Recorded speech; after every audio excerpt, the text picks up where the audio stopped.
within the core, broken atomic waves. From deep within the core, broken atomic waves. Welcome to the 25th edition of the Fallout Feed Roundtable. It's the 7th episode of Season 3. We're the show who compares and contrasts Fallout experiences through a lively roundtable discussion by playing through the same quests with characters who have randomly assigned drastically different attributes. Welcome, everyone. Ooh. Hey. So that was a guest play-along participant, Jeremy. Jeremy, thank you for kicking us off here on the show. This is the latest edition of the Fallout Feed Roundtable. Thanks, Andrew. How you doing tonight? Very well, Pat. How are you doing, sir? I'm doing terrific, and this is Pat. So we got Pat, Andrew, and Jeremy going to run through a few things for you tonight. Tonight we are picking up with Session 4, already about halfway through the Roundtable. It's been a busy Roundtable this season. Over the hill, they say. That's right. Tonight we are going to cover 2 of our Nuka World quests from the Grand Tour. Remember, the Grand Tour is kind of the big overarching quest that you do in Nuka World, and we're going to do the quest High Noon at the Gulch, and we're going to do Safari Adventure. Talk about how those quests went for us in our respective Nuka World playthroughs. And we are next week we'll pick up some quests from the Tales of the Commonwealth, which we'll tease a little bit toward the end of the show. But before we get into the roundtable, we actually want to check in with a listener who actually wrote some really good questions to us. I see Michelle's in the chat. Michelle, hope that computer is getting back up online. Yeah, no kidding. Michelle's been having some big time computer issues. I hope he's making some progress. So we had a new reader, a new listener, Jeff. I think Jeff's a new listener, as you'll see from the questions he had. And he sent a few emails into the show email, and we thought, you know what, it's not a bad way to just kind of do a check in. I mean, Andrew, the shows we just had our 2-year anniversary, I think. I have not been on the show 2 years, but the show has now been posting for pretty regularly for 2 years straight now. Yeah, and I've been on for less than a year, I think. And Denny and Kara, so we have had some different hosts coming on, and so Michelle reports that he's still working. Come on, Michelle, get your parties in order. He's got Skyrim working. Oh no, Fallout New Vegas. Okay, all right, you're forgiven. You got Fallout New Vegas working, so that's good. All right, so let's check in with this note from Jeff. So he had a few questions which we're going to try to answer. So first of all, Jeff says the subject of his email is question mark. So he's got a few questions for us. He's puzzled. That's right. He's just puzzled. I found the podcast a while back, but I'm confused. You seem to have 3 or 4 different shows going on this feed. And actually, Jeff, you're exactly right. We do. We do have a few shows going on this feed. So we got the sort of regular Fallout feed, which I guess, Andrew, is fair to say that's a little bit on hiatus while we focus on the roundtable. Well, how I like to imagine it is the Fallout feed is a feed of a conglomerate of shows. The Fallout feed is not necessarily a show, but a collection of a few different shows, if that makes any sense. And one of those shows is called the Fallout feed. The other ones being Pat's Let's Play. Pat is doing the one now, but Denny will be doing one, and I'm doing one, and Kara hopefully will be doing one eventually too. But we'll do a Let's Play, and then the Fallout feed, and then the Roundtable, which is tonight's episode, will be a Roundtable episode. Yeah, that's right. So, and actually, our mothership show, the Skyrim Addict podcast, does what they do things a little different. Jeff, I don't know if you're a Skyrim listener, but the Skyrim Addict does the Skyrim Addict main show, which does Michael's interviewing all kind of people from different podcasts, talking about his playthrough experiences, reading letters from listeners. We also do a roundtable in the Skyrim Addict. And then for Skyrim Addict, we got the Let's Play. The audio Let's Play is in a separate feed. So as Andrew said, we decided it made sense. We're just going to keep all the Fallout content kind of in this one feed here. So you're right. We got a couple different things going on right now. We got the Roundtable, where we're having some really good listener participation this year, this season. And I got my Fallout New Vegas audio Let's Play.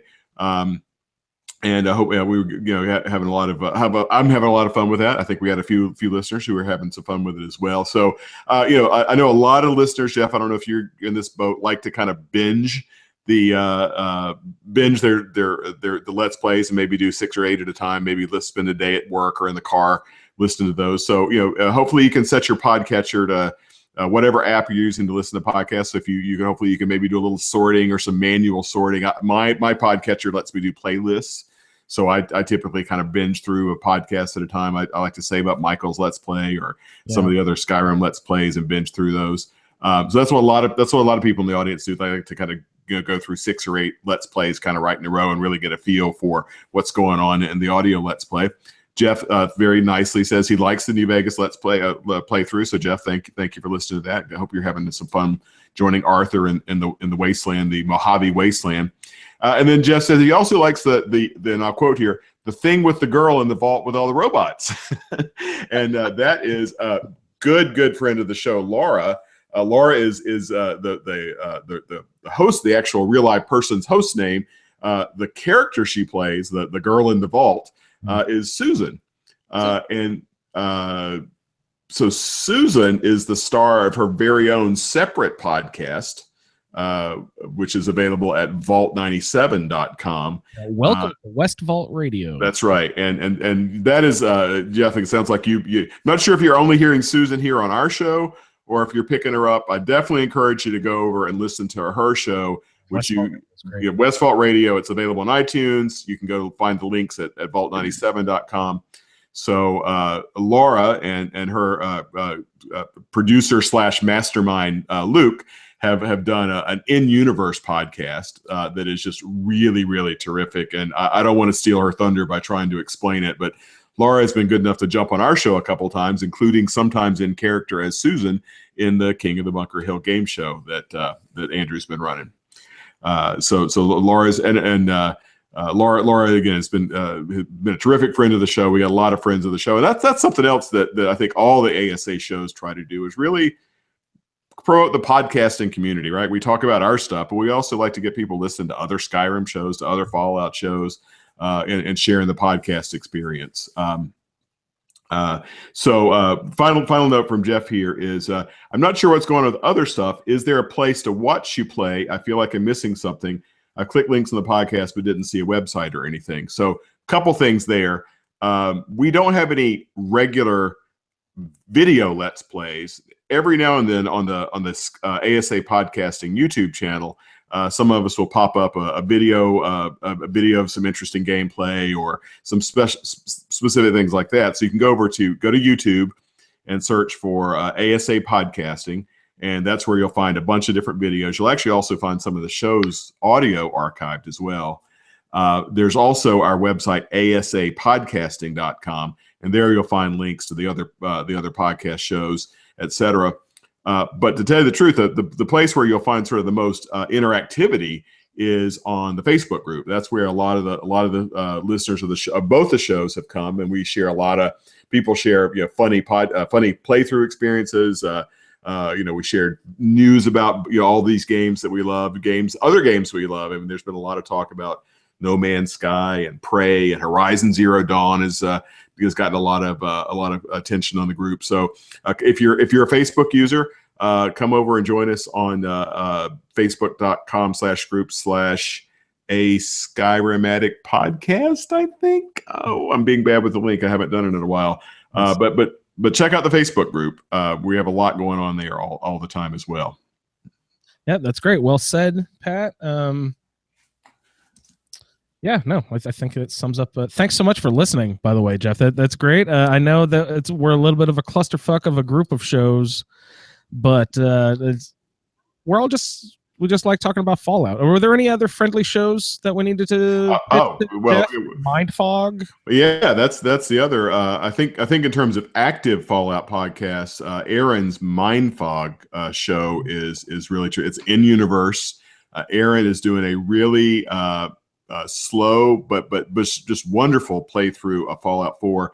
And almost 2 years after the release of Fallout 4, Aaron is actually spoiler free. So we know Aaron actually doesn't listen to the show because we went spoilerific about a year and a half ago. But Aaron is playing through Mind Fog. It is really a terrific in-universe podcast. Definitely one that really highly immersive. Sort of, he really takes the show and kind of turns it into a radio play. It's not just a let's play; it's really more than that. He does incredible sound effects, narration. So go check out Mind Fog on the various podcatcher services. Then there's also there's Fallout Off the Record, which was another terrific show. It is unfortunately no longer being produced, but another good friend of the show, Shalene, is one of the co-hosts of Fallout Off the Record, and that one is actually, in my opinion, worth going back and picking up some of the past episodes. Revisit the archives of that and listen to Shalene's new show, KD Radio, Kid Dynamite Radio. That's right. So Shalene's over on the Quest Gaming Network. She has popped on our show a couple times, and she's like I said, a good friend of the show, and you will see her in the Facebook group occasionally. So Jeff, thanks again for writing in. Love to hear that. And before I turn it over to you, just a couple notes from the chat. We got a few folks in chat tonight. Michelle's there. Michelle says Fallout 4 is working. Mods seem to be okay, but he's having no sound issues, so he is not getting any sound. And then Keith, Andrew, who is, I think you were trying to help him out with some sound issues. He's also popped in, and he's reporting that he actually got his sound working. Oh, great. Looks like he was having something with his audio. He had to make some audio adjustments. He said audio was in 5.1 compressed. I guess it sounds like maybe that was what was giving him problems. Yeah, it was really weird. When it happened to me, it was after a major update. So I'm surprised that it just happened to Keith randomly just now, because there hasn't been any updates that I know of to Fallout 4. Maybe it was an Xbox update that he did or something. I'm not even sure. Yeah. It kicked my audio settings to something totally different. So I don't know. The old listeners to the show from way back in the day will remember this issue because I bitched about it incessantly for. But it was when I was looking directly at someone who was speaking to me, I could see their mouth moving, but I could not hear their voice. But if I turned 90 degrees and looked away from them, but so that my ear was looking directly at them, then I could hear them speaking, sort of, but it sounded like they were talking in the other room through like a paper wall or something. It was really weird. And it had something to do with the stereo. Like Keith is exactly correct. It had something to do with stereo versus surround sound settings. And I put it on stereo and that didn't fix it. And it was on, it's on some weird compressed 5.1 Dolby Digital DTS BS. So, I just, after I toggled through 15 different audio settings, and I finally figured out here's it, this one, just regular old like stereo.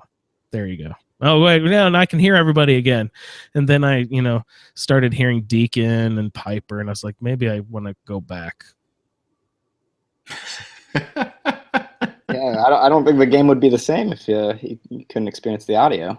I haven't taken Deacon out in a while. I have Deacon with me right now. I forgot what a dick he is. He just is a lying asshole all over the place. You guys remember that?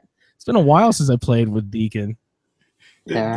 I'm usually pretty terrible with the companions, but I actually kind of like Deacon. I don't know. He's an idiot, but I kind of find him amusing. I'm running around with Curie right now in a game. I like him just fine. I like him when he has his no hair. Bruce Willis has got sunglasses and shaved head going on. It's kind of funny. I actually have him currently following me, and he looks that way, but he's stuck in power armor, and I cannot get him out. Oh, for the life of me. Command, get out of my power armor, bitch. You just have to talk to him, no? There's a command. If you hit the talk command, and then it'll pull up. Okay, so when I talk to him, when I talk to him, he just tells me not to, or asks me about his code, his synth code, or reset code or whatever. Yeah. And he's just stuck in that dialogue. So. You might be able to pickpocket his fusion core. Oh, there you go. That'll make him hop out. Yeah, that's an idea. Yeah. I'll have to give that a whirl. Yeah, but then you could also get quick save or sleep save or however you're playing, because they'll turn aggro if they catch you doing that. So, yeah. Actually, I don't know if a companion will turn aggro. That's a good. I don't know. Yeah, that pickpocket the fusion core is a trick that'll work with an NPC. It'll be good to you can try it, see if it works with a companion. Yeah, I swapped him out for Piper. In the meantime, like you said, he can kind of be a dick sometimes. He lies, and then when you call him out on it, he's like, "Yeah, sure, I lie. Why not?" It's like, How can I believe anything you say? At least he's honest. Quick good night to Keith. Keith says he's got to get up, jump out of chat. He's got an early morning tomorrow. Keith, thanks for stopping by. I hope you get that sound issue fixed. And Michelle looks like he's trying out a few different sound options as well. Great, Michelle. Get that figured out. Keith, have a good night, buddy. Thanks for stopping by. Yeah, so we're getting into High Noon at the Gulch and Safari Adventure. But before we dig in too deep into our Nuka world, I know that, Jeremy, you've been having lots of fun in Tales of the Commonwealth. I just wondered, do you have any special stories or anything that you wanted to mention? Or you should give us a brief introduction about your character anyway, too. I know that you've been sending in lots of great feedback and everything, but just sort of a couple-minute refresher about, you don't have to go through your whole special and all that. Just what you concentrate in, what kind of weapons you like to use, how long you've been playing, what platform you play on, that sort of stuff. Totally. So again, I'm Jeremy McDaniel. I know there's another Jeremy who's active in this group from Boston, but this is my first season in the Roundtable, and this is actually my first really full playthrough for Fallout 4. So I'm kind of a noob. I'm going to probably ask a lot of questions, and you might notice in my feedback. But my character is Michelle Briggs. It's just basically role played after my girlfriend and I, who we just moved to Boston, and I had kind of bought the game because of that, and got hooked. But anyway, I've only actually been playing it more recently. But anyway, my character, Michelle Briggs, she's mostly, the biggest thing I've kind of taken out of my character role is she's a demo expert and heavy gunner, which I've fallen in love with both of those kind of perk trees, and I definitely rely on that for my combat. Just being new to the game, it took a learning curve for me, and having grenades and missile launchers and things like that really helped me get through things. So like you mentioned, I've been doing a lot of the Tales quests, and originally I kind of delayed the Nuka world to try and get my level up, but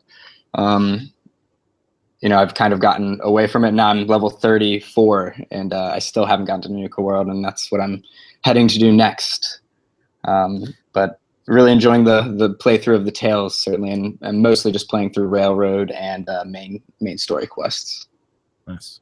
My main story quest is bugged with this character. It sucks. This character has so many bugs for me. Yeah, I've been listening to that. It sounds tragic. The settlements and.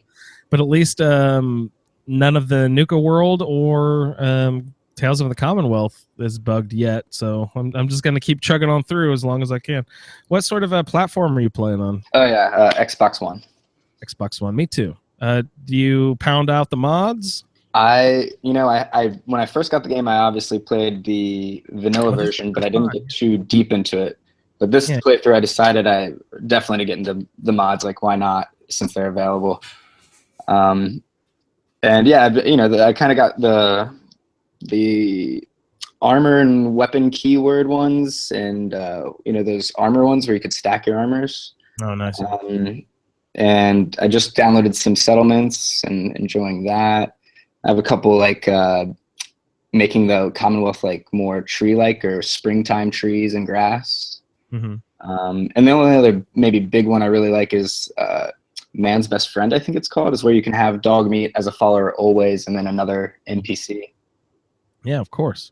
And he's kind of my tank to carry all my junk, dog meat. And I just figured out that if you put heavy armor on him, it also seems to increase his carry weight for some reason. No way. Yeah, I just loaded up dog meat with I'm like, you usually carry about 70 to 80 pounds, dog meat. You've got 240 pounds of stuff right now all of a sudden. What happened? And I was looking, he's wearing heavy armor. Does that have something to do with it? I don't know. Not that I know of, but maybe, huh? That's wild. Much crap. I was really surprised. So I didn't know. I mean, I've run into a ton of weird mods too, and I have bugs out the wazoo. So who the fuck knows? Yeah. So Jeremy, thank you again for joining us. And please, you said you're new. This is one of you're still early in the game. You're doing main quest stuff. Are there any general questions you've always wanted to know? Any strategy stuff? Any just sort of Yeah, that's a good question. I don't think I have any that stick out, but I'll be sure to pipe up if I'm into believing that there's no such thing as a bad question, but I might have some stupid ones for you that may be obvious, but no I'm sure you'll. No such thing. We had an email from Jeff. Again, Jeff, I hope we explained it a little bit. We're sort of an umbrella of 3 different shows.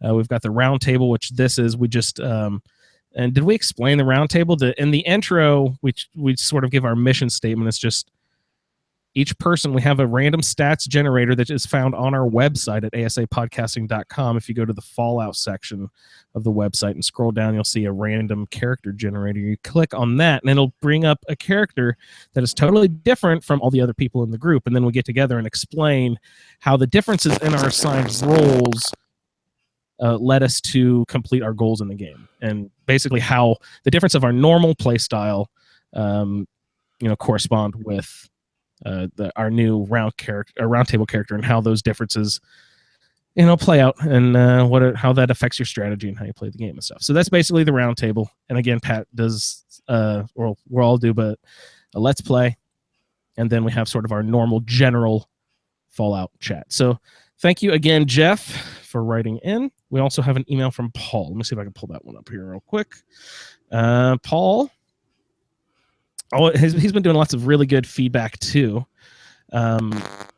So I don't know. He's submitted like 3 or 4 at least at this point. So we'll check in with Paul here. Paul says, he did lots of nice feedback last week, and then as we were going through, I was asking him all sorts of questions as I was listening to it. So he actually wrote an email replying to my questions. And here we go. The random role that I chose not to follow said that my faction was the Pack. See the attached image. Oh, he's got his role down there at the bottom.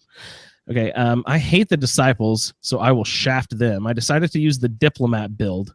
Oh, the Diplomat, Pat. Don't remind me, please.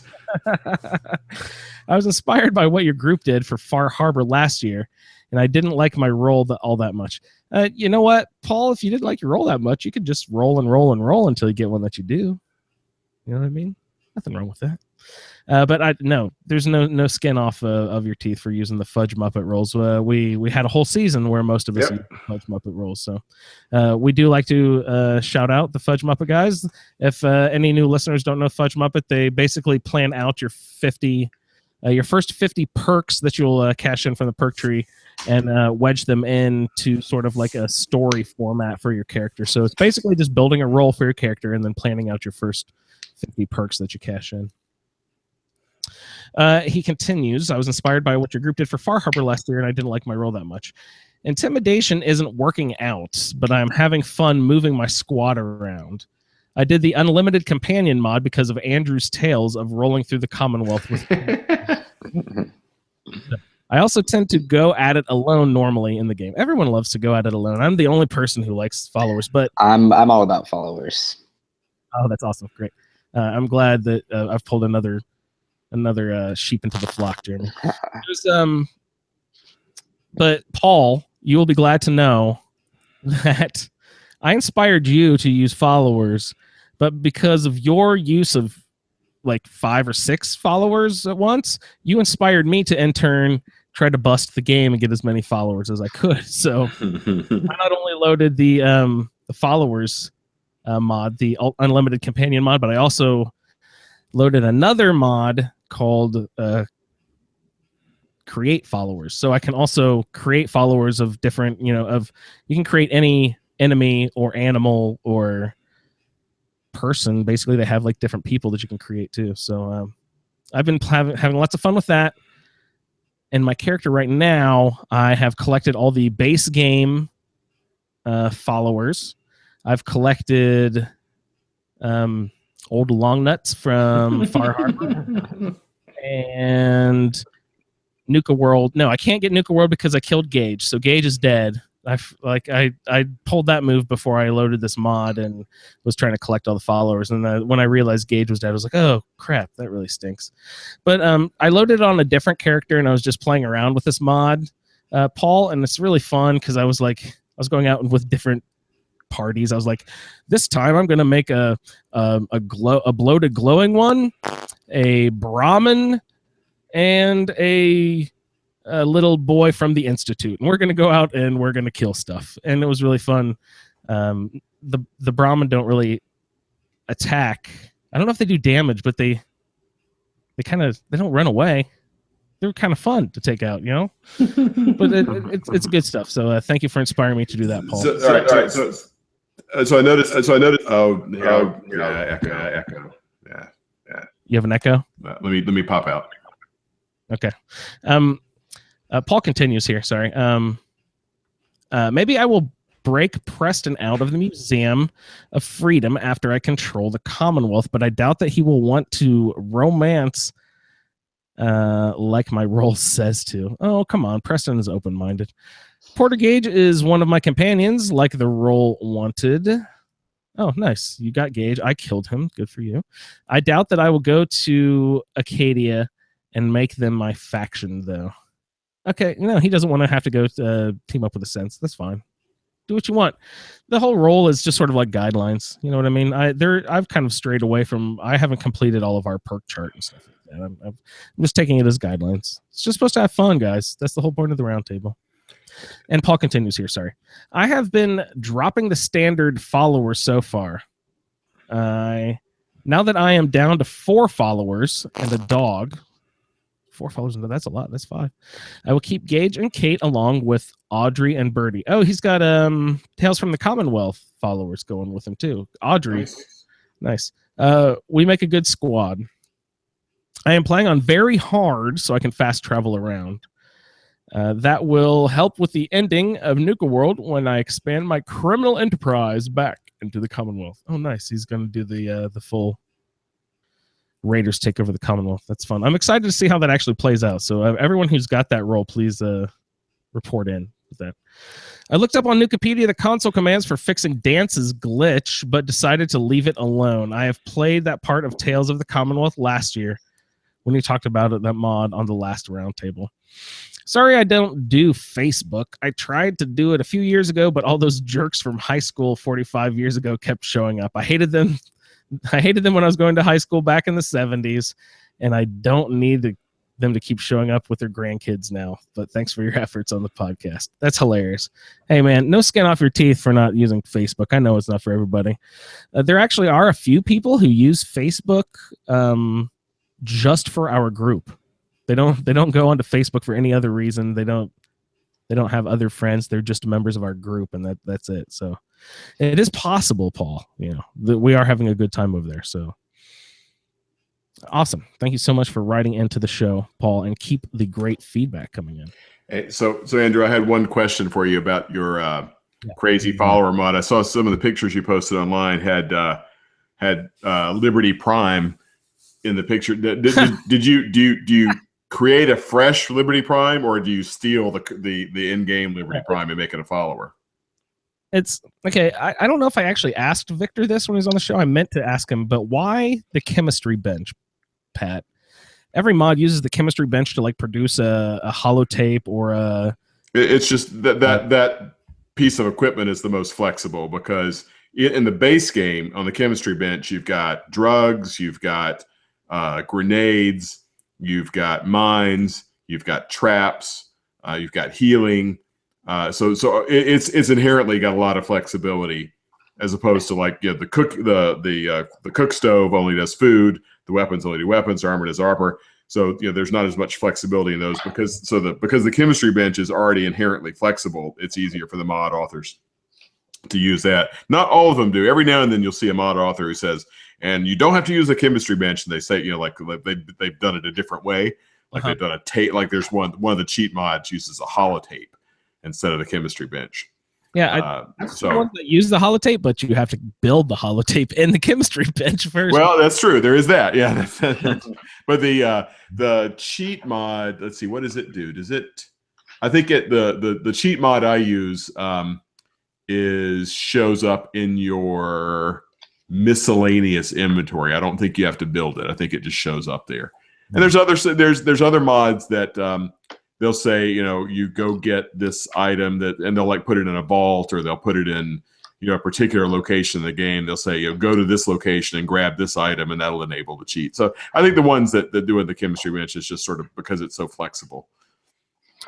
Well, to get back to your question, Pat, how this the create followers mod works is that each follower that you create has a beacon attached to them, and if you're carrying that beacon, they will tag along like they are your follower. You can also leave that beacon anywhere in the game, and they will stay in that position near, like if you leave it in whatever settlement, they'll claim that settlement as their home. Or if you leave it in a barrel in the glowing sea, they will slowly die of radiation poisoning. So you can create any follower in the game, any character, I was creating extra Nick Valentines. I had like 5 Valentines running around with me for a while. But it's you. Let me see. How does this work? You get. Okay, there's a holotape that you build in the chemistry station, like I was saying earlier, and then you open up the holotape. The holotape has all the different selections that you could do. So you can choose which follower you want to use. You want to change the default new follower created in the holotape settings. And then you back out of the holotape and you go to the chemistry bench. And then the chemistry bench is where you construct the beacon. As soon as you construct the beacon, it's creating whichever character that you had selected as the default character in the holotape earlier. So if you want to select 20 of something, just build it 20, bam, bam, bam, fast. But if you want to make a different army, you have to go back into the holotape each time before you create a new beacon in order to create a different character. So, but they have the generic enemies. You can like create rad stags and Brahmin if you just want to play like a what are those things called in Skyrim that I was, Pat, that are friendly to the animals? A druid? Is that a druid? Oh yeah. Sorry, yeah. If you want to play a druid in Skyrim or in Fallout, you just do this mod and just have like, all the rad stags and Brahmin and stuff following you around. That'd be really fun. A PETA survivor. Oh, there you go. The buckets of blood. So does that explain how that also? And they as soon as you click on the beacon and create it in the chemistry bench, they literally pop up standing right next to you. Nice. Like they just transapparate right by your side. And so that was fun to create a Liberty Prime, and he was fun to hang around. I thought that he shot. I remember he had like a cannon that he shot many nukes out of, but upon further inspection, he's tossing those like baseballs. I thought that was really funny. He has like a backpack full of mini nukes that they're not even mini. They're like giant nukes. Yeah, because you at one point, if you're doing the BOS playthrough, you have to go restock him, and the place where you restock him is full of like not mini but full size nukes. Yeah. So he's with the Brotherhood of Steel. I haven't played that quest line, so he's basically Optimus Prime. He's a gigantic robot that says patriotic slogans as he rains destruction down upon the Institute. He's the best thing about the Brotherhood of Steel. The goofy stuff he says is so funny. Yeah, he says presidential slogans from the 17 and 1800s and all sorts of patriotic. And he's a carryover from Fallout 3, Jeremy. You encounter him in Fallout 3, where that is the least dickish incarnation of the Brotherhood of Steel is in Fallout 3. So yeah, that's I've had Liberty Prime too. And just all sorts of crazy followers, but that's because Paul inspired me to look into all these different character mods now.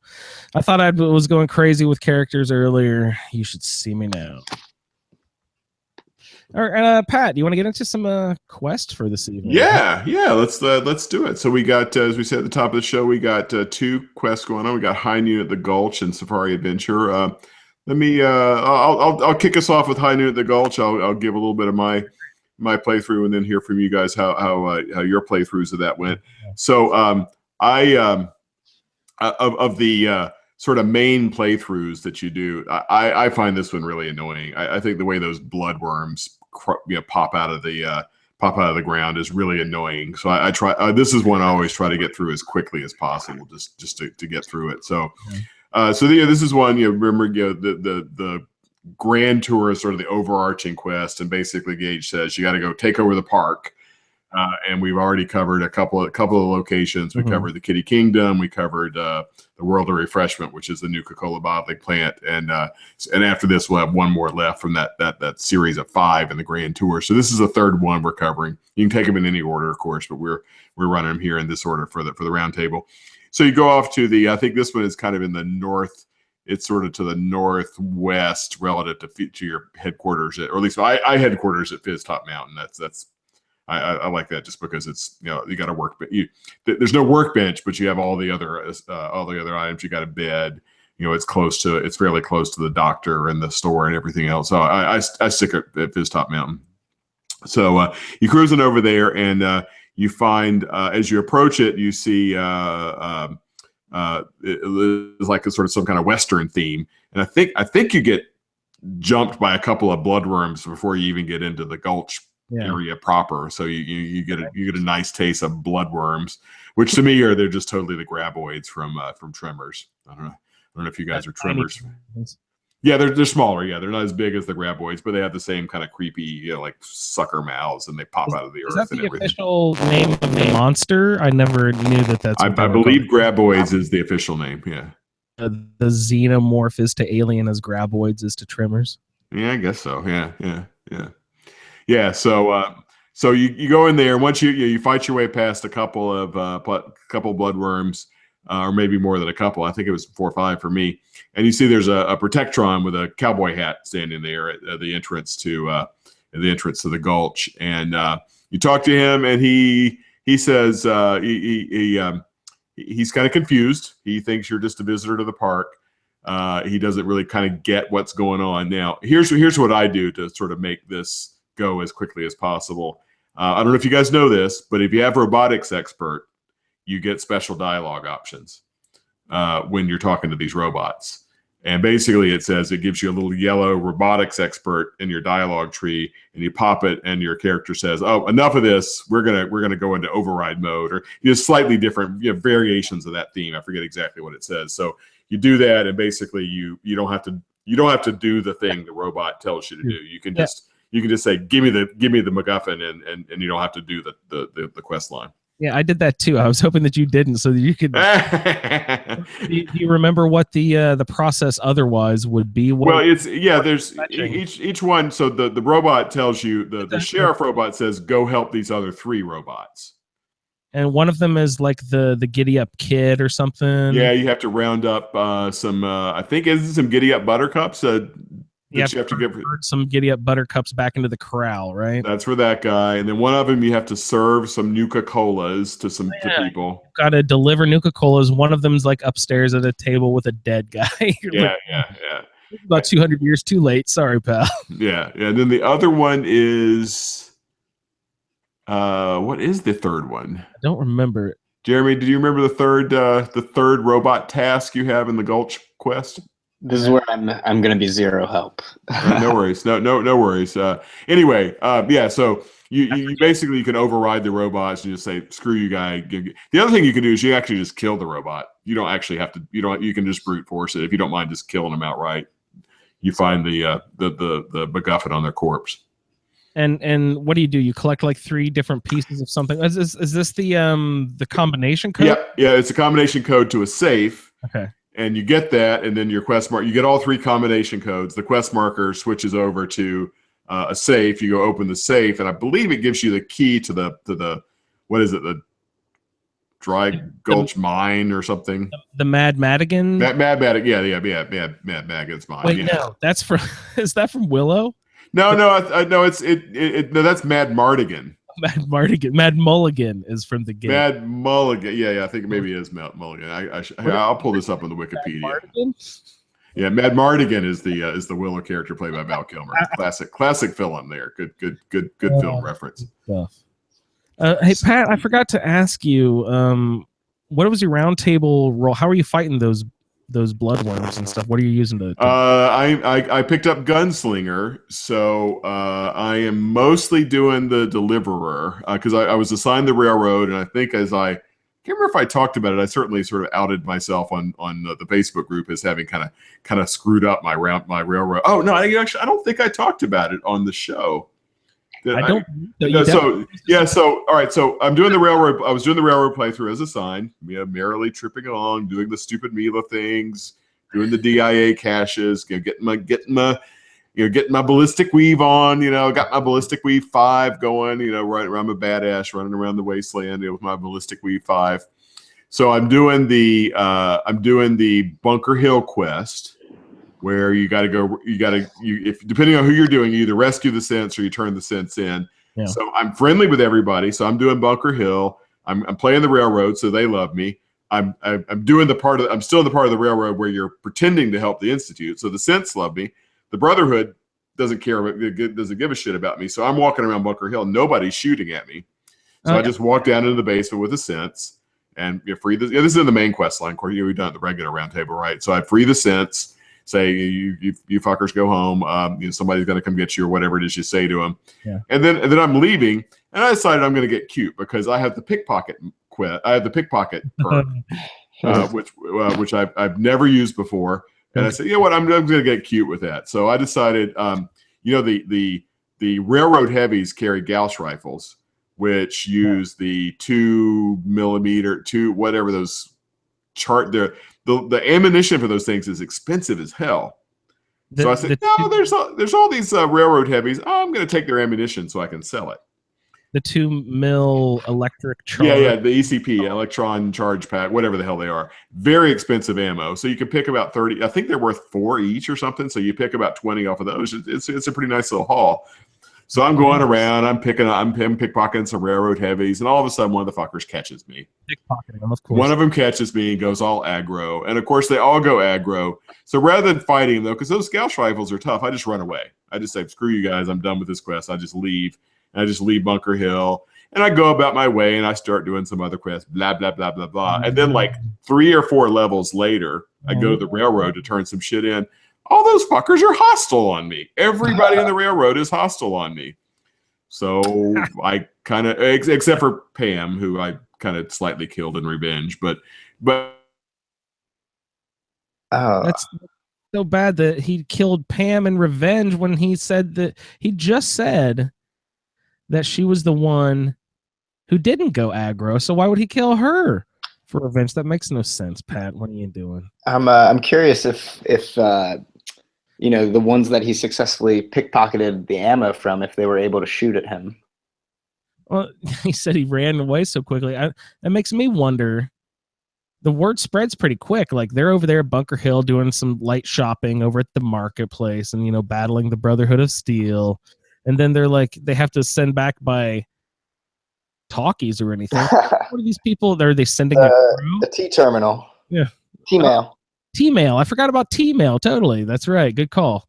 Good throwback to the last episode of Tales from the Commonwealth. You get some T-mail back to the Railroad headquarters and say, hey, watch out. This person pickpocketed me. And I think that a fair and balanced reaction to being pickpocketed is you need to kill them. Fair and balanced. So Pat kind of jumped off there for a second, but hopefully Pat will hop back on here. So what were we doing? Where were we leaving, Pat? We had just found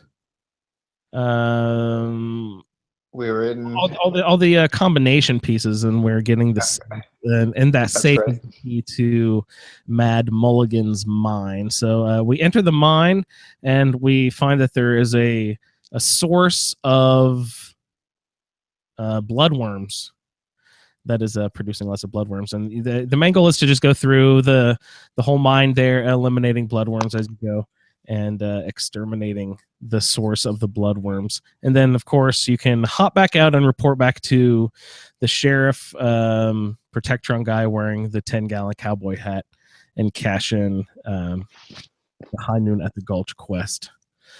Oh, man. So XP. My intelligence is so high, and that affects the level of your XP that you cash in when you like complete quests, or just your intelligence level plays on your how much XP you earn when you accomplish things. So mine is always a little bit higher than the base. I think the base should be around 400 or so when you cash in high. That's actually new to me. Is that so? The higher your intelligence is, the more XP you get, or are you just referring to the idiot savant? No. Each special category has a perk that goes along. Gotcha. Strength. If the higher strength you have, the more carry weight you will have. The higher the perception you have, the better aim, higher percentage you'll have in VATS. Endurance. I don't even remember what that one is. Luck is critical hits. Intelligence is more XP earned. What are the other ones, Pat? Charisma. Where did I drop? Where did I drop? Because I didn't realize that. I didn't realize the story. Yeah. Sorry. Pat, we had just found the safe. Yeah. He was about to say something, Jeremy. Do you remember exactly what he was going I was talking to myself. I realized, oh shit, the call's dead. Don't worry about it. We found the safe, and we were. No, you were talking about Pam. Yeah. You killed her. Yeah. So you'd ask Andrew. I think you asked me. I was answering your question about which gun I was using, and I was using Deliver. So the short answer is I'm using Deliver and Kellogg's gun, depending on the situation. And how high is your perception and? I don't have current. I've got right now. I'm level 73 or something with this character. So I've taken some points and I've got a bunch of armor. So my stats are pretty crazy at this point. I want to say perception is 8 or 9, maybe even 10 with some armor. Yeah, if you have Deliverer and a high perception and a high agility, yeah, you just get like 15 shots off, or how many fit into a clip of. Well, it's more than you can more than empty a clip. And one VATS round. One VATS round, yeah. And Kellogg's gun has that. I forget is it relentless? I forget the keyword that it's got attached to it, but it's the one that refills your action points on a critical. Relentless, is that the legendary effect? Because that will actually come up here later in the show in a few minutes. Yeah. Let's see, Kellogg's. I can't remember if it's relentless that sounds right to me. Let's see. Unique pistol. Relentless. Yeah, it is relentless. Yeah. Nice. Yeah. So you sort of cycle through it, and if you're so for Kellogg's gun, I can do 6 shots, and usually I'll have a crit on the 6 shots. So I do 6 shots, do a crit that refills action points. Then I get 5 shots because the reload takes one. So I can get 11 shots off, and that'll kill almost everything with Kellogg's gun and Max Gunslinger. Yeah. Wow. Even. That's great. You're still doing survival mode, Pat? I'm doing modded survival, so I have survival mode with fast travel and quick save enabled. Yeah, great. Otherwise, I'm doing straight survival.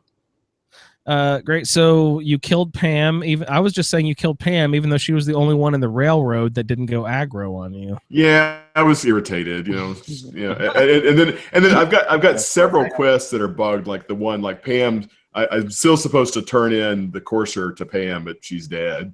So I have that quest that won't complete, and I've got a couple other quests. One of my Tails quests is bugged, so I got a few different bug quests. But yeah, it's okay. I mean, I've got 10 days of playtime with this character, so I figure I'm stressing the Xbox by having that that advance of the character with mods. File size.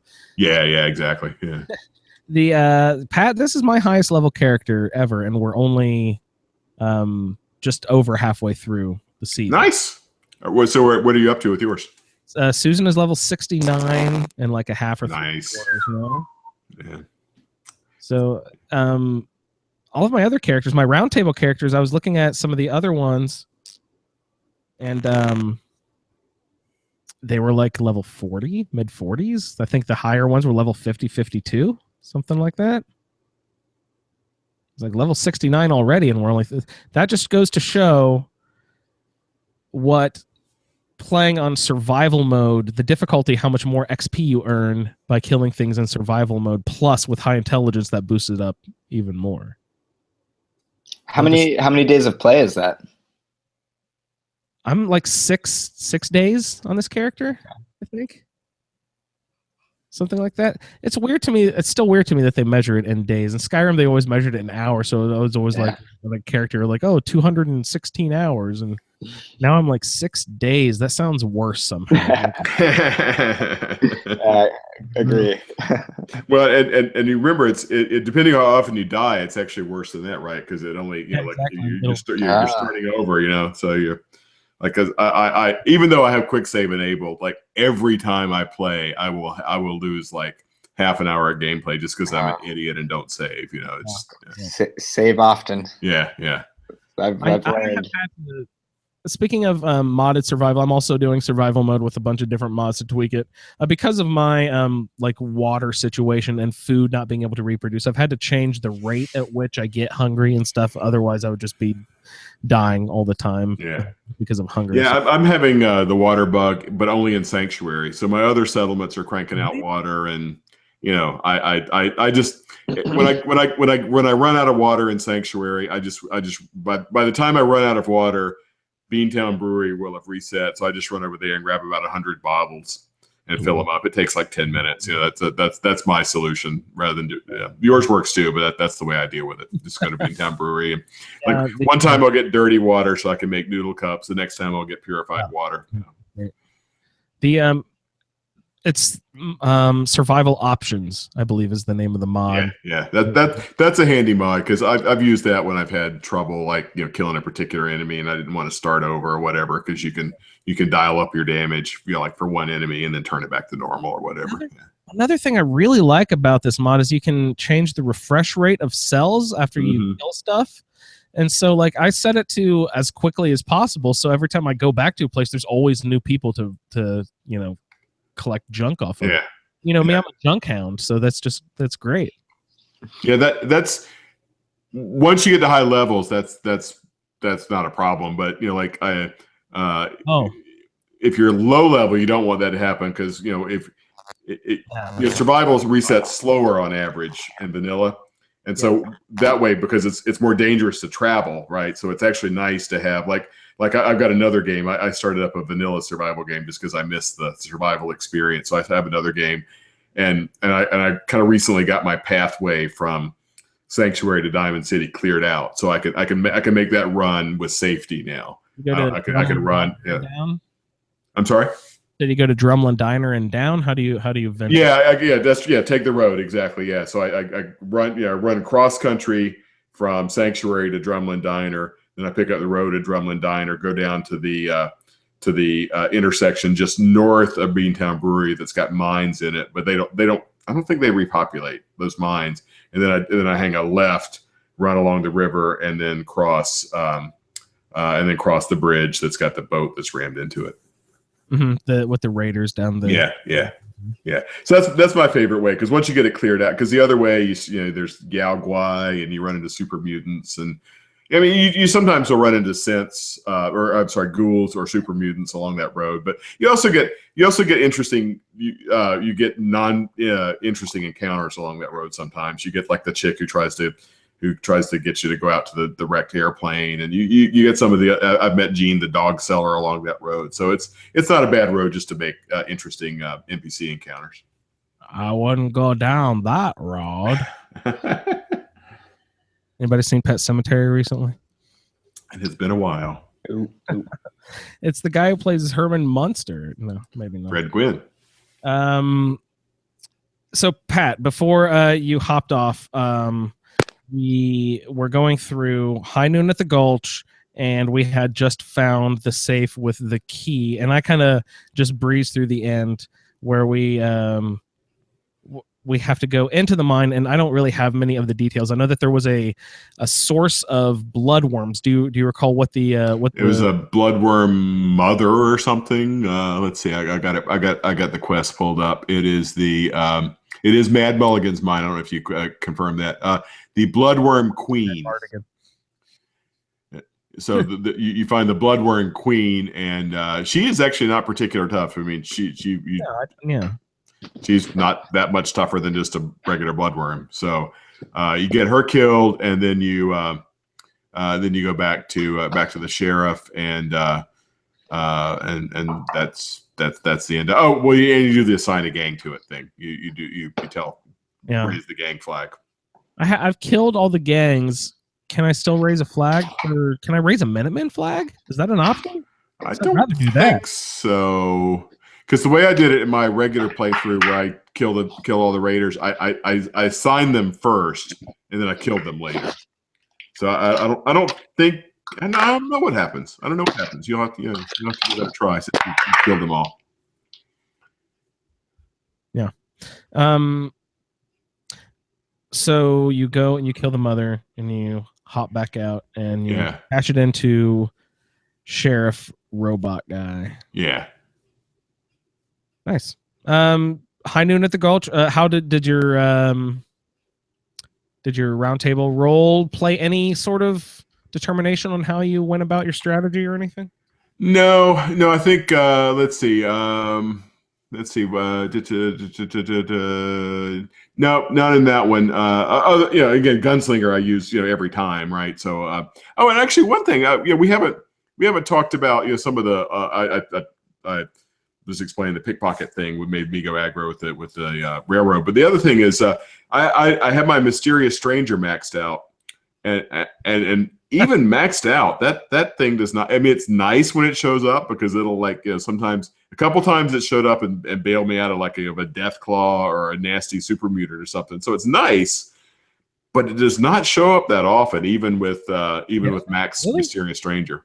That really surprises me to hear you say that, Pat, because I remember distinctly the first time I started cashing in, the first time I ever used that perk, I remember the description saying occasionally someone will come in and help you, blah, blah, blah. And then it happened every third time I kill someone. Like this is happening all the damn time. So I'm really surprised to hear you say that it happens only very rarely. It's supposed to happen more frequently the more points you cash into it. How many points total does it cash to? I think 3, right? 4. So Nuka World added a fourth level. Okay. What are does it just add frequency with each level? So the first one, it shows up occasionally, and then the second level appears more often.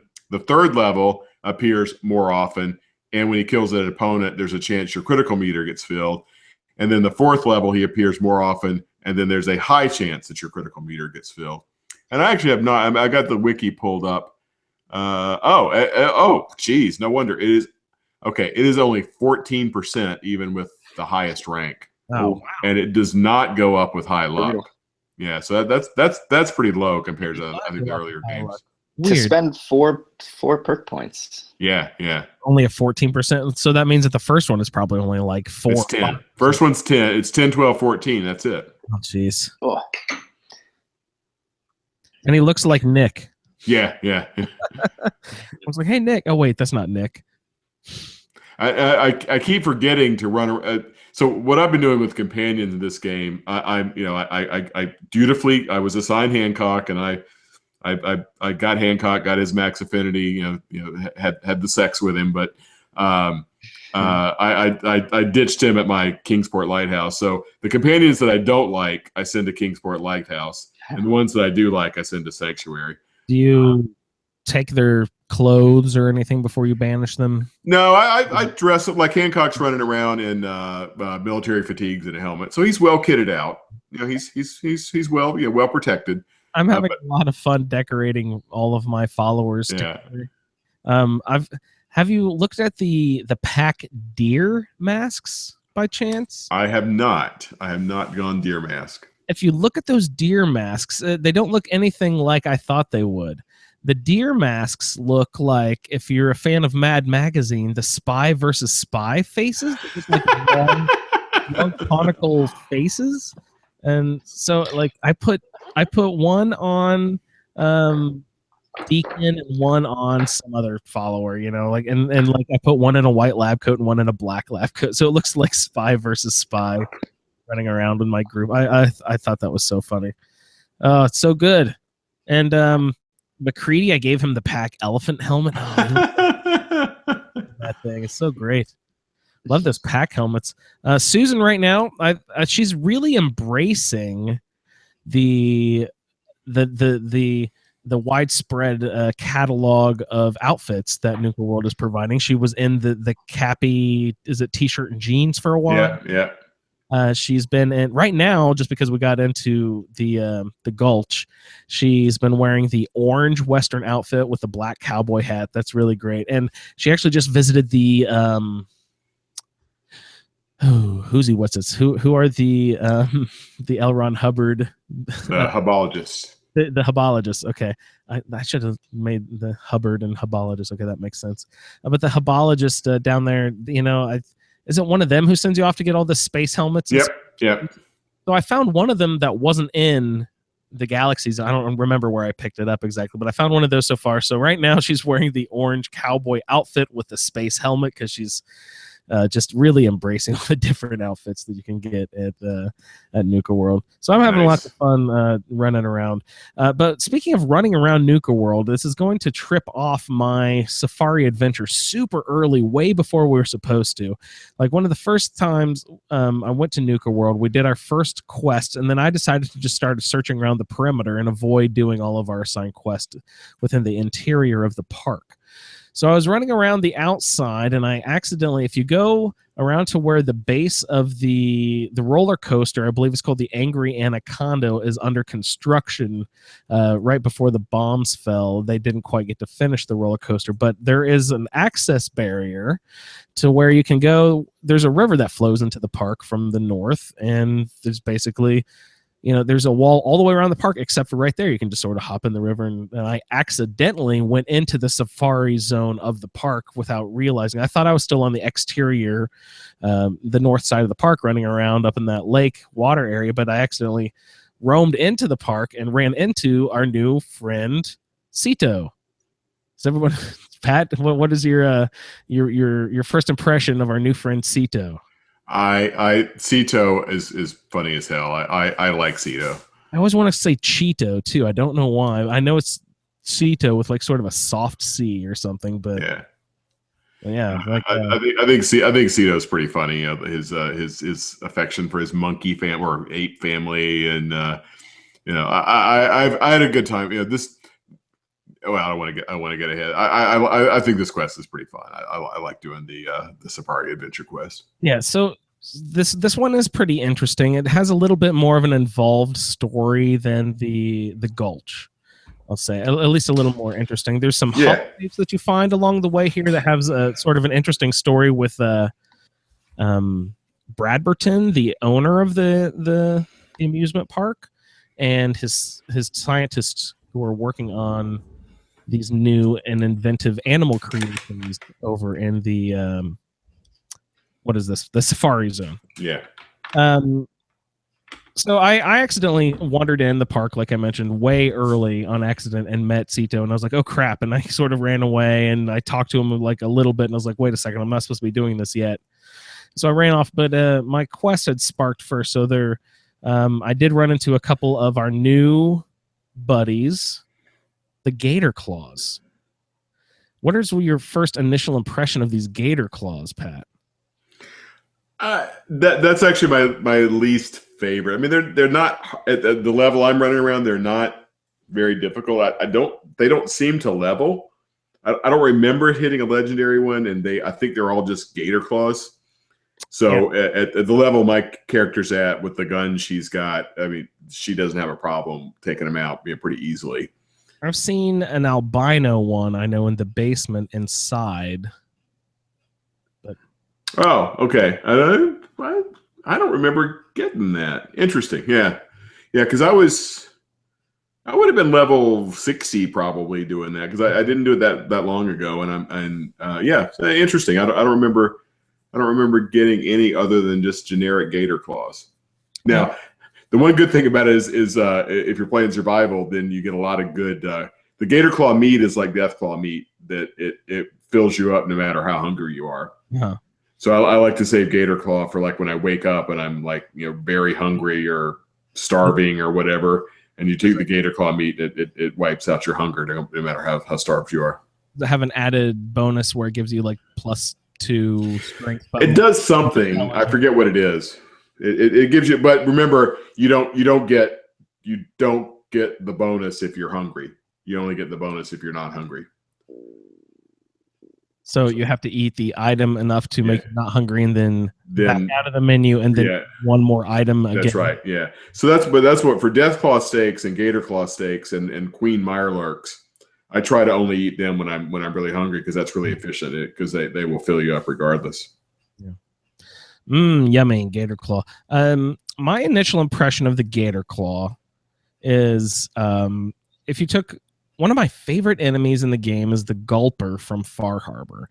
If you took the Gulper, which I think is maybe a little smaller. Yeah, it's definitely smaller than Death Claws. But if you take like a Gulper and mix it with a Death Claw and then shrink it down a little bit, I think that's a fair little comparison to a Gator Claw. I think they're maybe a little more spry than a Death Claw, maybe a little weaker, but maybe a little faster, if that makes any sense. I think that there's more in a condensed area than you find Death Claws. You find Gator Claws more in packs, and therefore more difficult because they would outnumber you, whereas a Death Claw, it's usually a 1-on-1 or 1-on-2 sort of affair. But Gator Claws, I know Pat said he didn't find them very difficult, but I find them to be... I really actually like the Gator Claw fights because I'm doing the unarmed with the power fist that you get from Swan, with the Blitz perk, and the perks that allow you to have more damage the more enemies you hit in VATS in a consistent row. So with all that on top, this is that's how my Roundtable character is sort of my role has built out, and it's because I would never play like that. I'm a rifleman guy. I would have my 45 out and blasting things in the face from halfway across the room. But with this Blitz perk, you can attack things with your fist from across the room, which is so great. Yeah. That is how my Roundtable role has sort of affected my characters. I'm going in with a power fist and doing stuff in really close quarters, but my power fist is doing so much damage at this point because I have all 5 levels of the Iron Fist perk, that you only have to hit things usually just once, maybe twice, but my perception and agility are so high that my VATS level is really high, and my Blitz can take me all the way across the damn room, so I'm just like zipping back and forth, like teleporting like the Flash back and forth across the room, just punching things once. And I'm getting like 8 to 10 swipes with a power fist per VATS round. Nice. Like it's pretty freaking awesome. It's like running around like a little Tasmanian devil in the room, like a little. That's what that high agility will get you, man. Yeah, it's wonderful. So yeah, that's how I sort of kicked off Safari Adventure. So let's how are we actually supposed to do it? You get an announcement here. You're supposed to investigate the source of a gator claw infestation, and you meet this guy named Cito. And Cito, do we know anything about Cito's upbringing, Pat? Like why he is I would say Tarzan-esque character would probably be the best comparison. Yeah, absolutely. Orphaned by humans, raised by wild creatures, in this case, gorillas. And do we know why he was orphaned? He's not 200 years old, is he? You do, and I unfortunately forget the spiel. You do learn what's going on with him, and I forget. I think either you can't remember if you get it on a terminal or you may get it in like a letter or something. I'm a bad host. I didn't even look that up. Yeah. You're agreeing I'm a bad host? Yeah. So you suck. All right. We're gonna have it out right here. So he's been raised by gorillas, and he refers to them as his family, which by his right, that is totally fine. And you can now. Did you get with a good charisma check? You can actually get one of the gorillas to come with you. Yes, that's what I was about to Yeah. say. Tito tells you there is a dead man with a shiny thing that could help figure out where this infestation of gator claws is coming from. And the dead man, I believe he is talking about, that would have to be Dr. McDermott. No? I forget the names, but you're on the right track. McDermott is the ghoul one. Dr. McDermott was a scientist back in the day, 2077, when Bradberton was setting up when Nuka World was in full function. Bradberton was building a new the Angry Anaconda roller coaster on the north side. Well, if you've read the terminals and stuff inside of this quest, you'll find out that there is a protest group, an animal rights protest group called the AFAD, who has been, protesting and doing graffiti and sort of destroying stuff around the park because they believe that it is inhumane, the animal testing and the animal production that is going on inside of the Safari Adventure Zone. And what is happening in the Safari Adventure Zone is they're basically playing Dr. Frankenstein with different parts of animals and creating with genetics, producing different sorts of animals. And if you go into these terminals and you read all about the experiments that they're doing, oh man, I wrote one down. Let me see if I can find it. Oh shoot, I lost it. Oh wait, here it is. And Dr. Hine was one of the good scientists who was working for Bradberton to make all these animals for the Safari Zone. That was an attraction for the park. This is sort of like Disneyland, like they have their own like adventure and Wild Kingdom or whatever going on at Disney World, but they're creating interesting animals, sort of like in a Jurassic Park type of way. For Nuka World. So Dr. Hine has a terminal. If you read that terminal, you'll find out that he got really drunk one night and accidentally messing around with the animal production thing. And he created an anteater with 16 giraffe legs that had scales, 4 eyes, and 2 tails. I thought that was pretty awesome sounding monster that he created there. Then the AFAD protesters, they would vandalize his car. They dumped manure all up in his windows and stuff. I thought that was hilarious. They said the AFD were protesting because they are torturing animals in the production of them. But then he has a quote in his journal that said, anytime we need to dispose of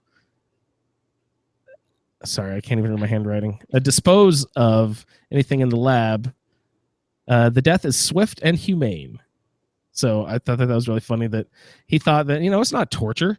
We're killing these things like very quickly if they don't work out. But if you read more into the projects, it's like PB041 was a polar bear number 41.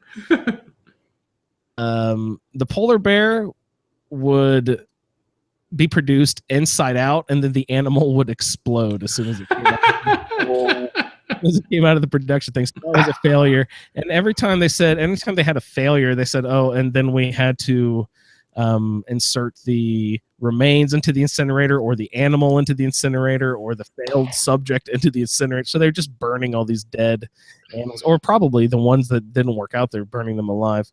But anyway, also Hine in his terminal mentions that he's very upset with the new way that the park is being funded, because he is the head of this new department of making all these animals, and the money that was promised to his division is now being diverted away from his division and into something called the mysterious Project Cobalt. And that was the last entry into his terminal. The last entry said, oh man, these guys over in maintenance have said there's another escaped animal. Now I have to run up there to the Angry Anaconda to tranquilize this animal so that I can bring it safely back into the park. Well, now the AFAD protest animal group had sent in a fake call. and they were waiting, ready to kidnap and drug, or I don't even know what they did to him, get Dr. Hine as soon as he came up to the angry anaconda to search for this animal that supposedly escaped. So these animal rights activists kidnapped the scientist because he was torturing these animals. And Pat, do you have any idea what date that was? What date the last log was of his I'm going up to save this animal that escaped? No clue. What is the only date that matters in this game? Oh, well, October, 23rd, 2077? Exactly. Yeah. That was his last date. The last entry was, I'm going up to the angry anaconda. This is signing off October 23rd, 2077. Yeah. So he went up there, and there's another terminal in that building that you look at, and it's saying it is a ransom note. No, I think it actually is in the same terminal. There's a ransom note that the AFAD had sent to Bradberton, the guy who set up Nuka World, like basically the Walt Disney version. And they said, hey, we have your top scientist. So if you'd like to have him back alive for your park, you need to stop doing these things to the park. But then the bombs fell, and we don't know really what got to happen with that. I guess everyone died. Except for, no, there was there's one scientist who lived, Pat. There was the other doctor who was actually the overseeing manager. God, what was his name? I have it written down. McDermott. Dr. McDermott became a ghoul. And Cito has something to do with Dr. McDermott because he said he saw Mr. Wrinkly Face at one point a long time ago run from one spot to another. And that was one of the things that gave you a clue where you needed to go to search for the dead body. And then you listen to Dr. McDermott's holotape is when you find out about the kidnapping of Dr. Hine and all about the mysterious disappearance up at the Angry Anaconda roller coaster, and that you need to go to, and as Cito calls it, I believe he calls it the big triangle house or something like that, but it's just the welcome center. Yeah. And from the holotape from Dr. McDermott, I believe you find out that the welcome center is the location where they have the animal production facility. And basically your goal here, like we said in the beginning, is to shut down the animal production facility. And if you go through the facility, I believe, what are there? You have to go, there's a 2 or 3 maybe gator claws that you fight on the way in, and you go down into the basement and you kind of wrap around.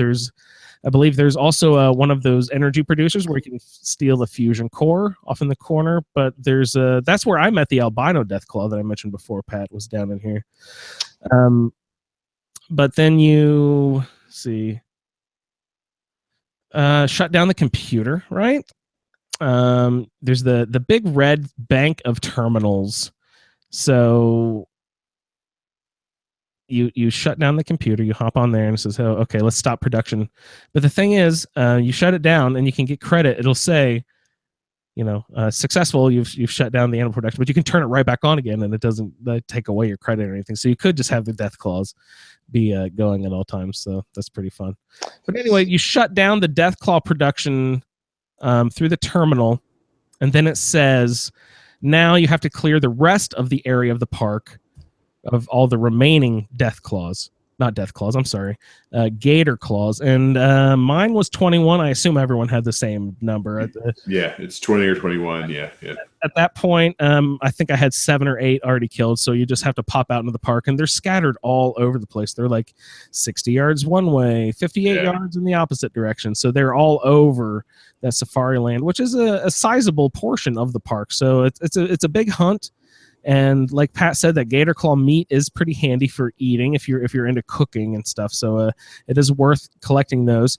I was collecting the hands because I was hoping that Nuka World maybe added in the weapons bench the ability to make a gator claw gauntlet. I didn't see any of that actually manifest, though, Pat. I don't remember anything like that with gator claws. Excuse me, all I remember is just getting their meat. Yeah, the Death Claw, you can make that really useful Death Claw gauntlet and you can get sort of like a poisoning effect on one of them, if I believe. So I was hoping that they were going to add in a new weapon for Nuka World with the Gator Claw gauntlet, but no such luck. Oh, speaking of new Nuka World weapons, Pat, where the hell did I get this thing? I've got the Kami Crusher. Kami Crusher. What a name. What, Jeremy? Where do you get it? Just what a name. Oh, yeah.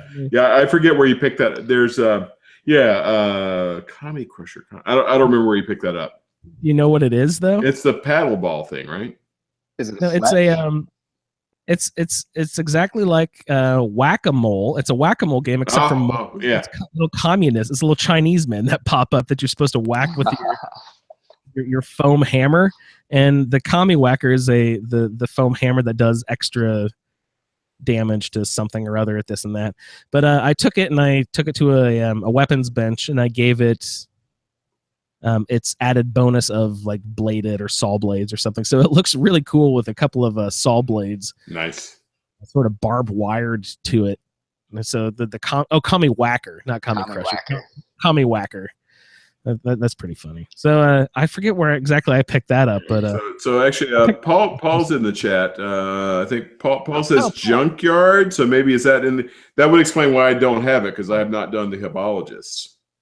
Yeah, so, I ran over there. Totally. Thanks, Paul. Yeah, but Michelle said goodnight earlier. So Michelle, thanks for dropping by. If you listen to the to the podcast recording later, thanks for checking in live on the YouTube chat, guys. I'm really bad about watching that, so thanks to Pat for looking over there every once in a while.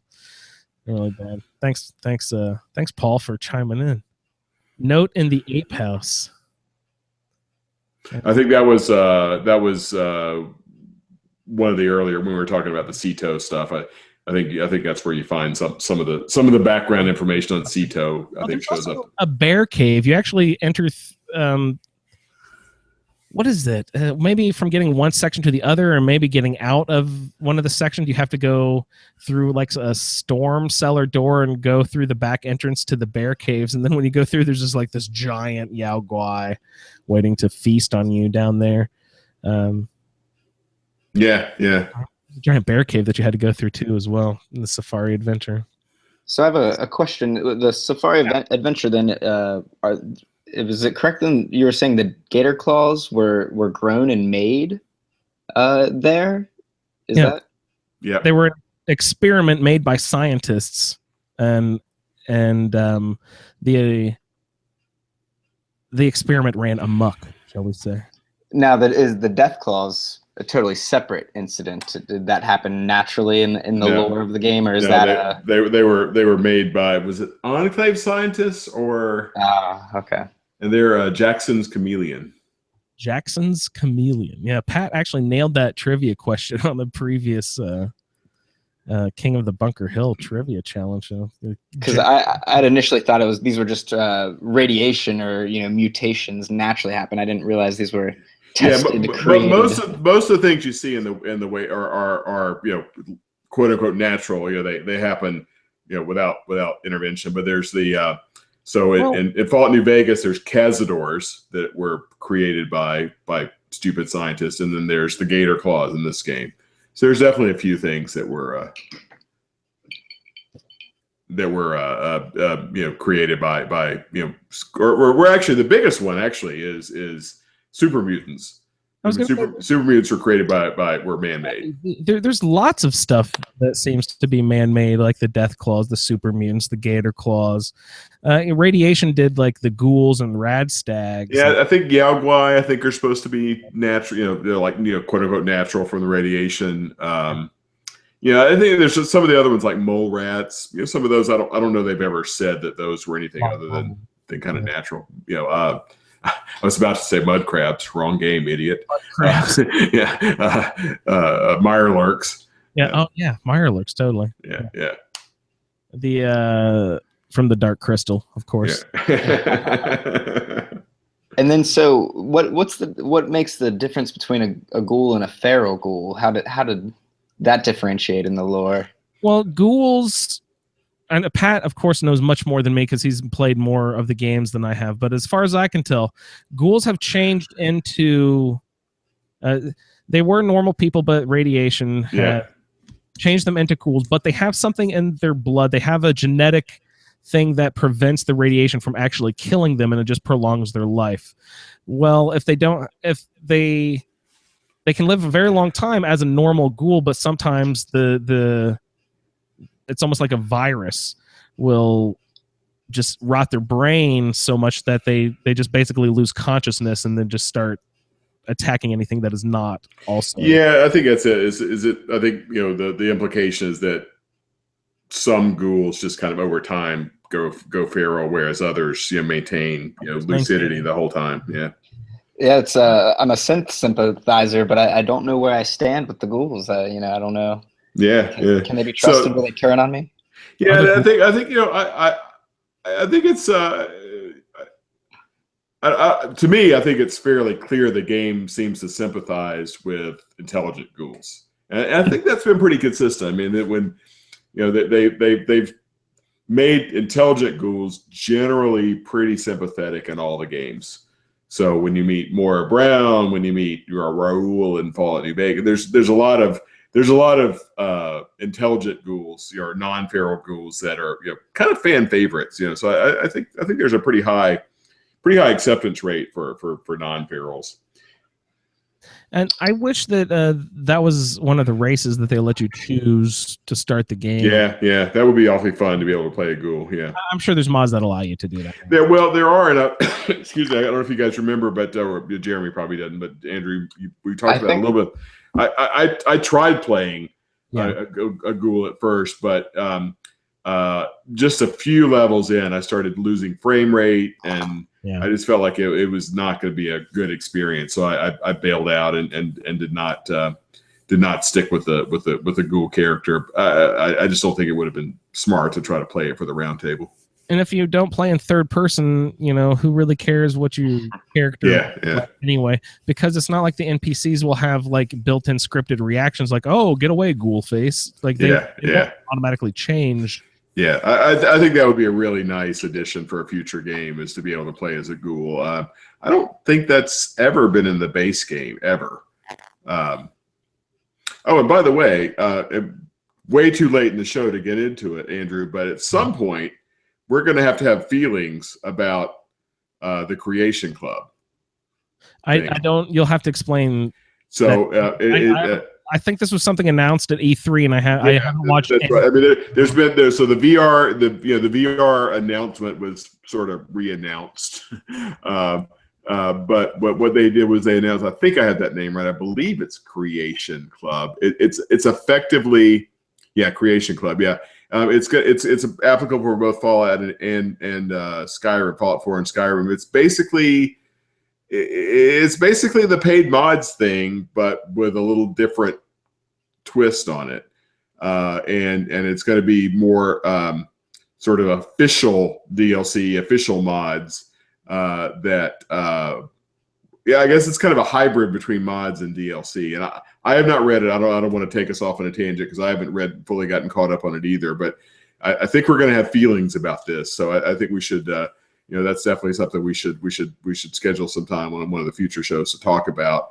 I say that because the reason I mention is because that is the kind of thing where potentially you could see him adding a ghoul playthrough, because Creation Club is going to be mods, but effectively mods, but with like a layer of sort of Bethesda approval and review that you don't get with regular mods.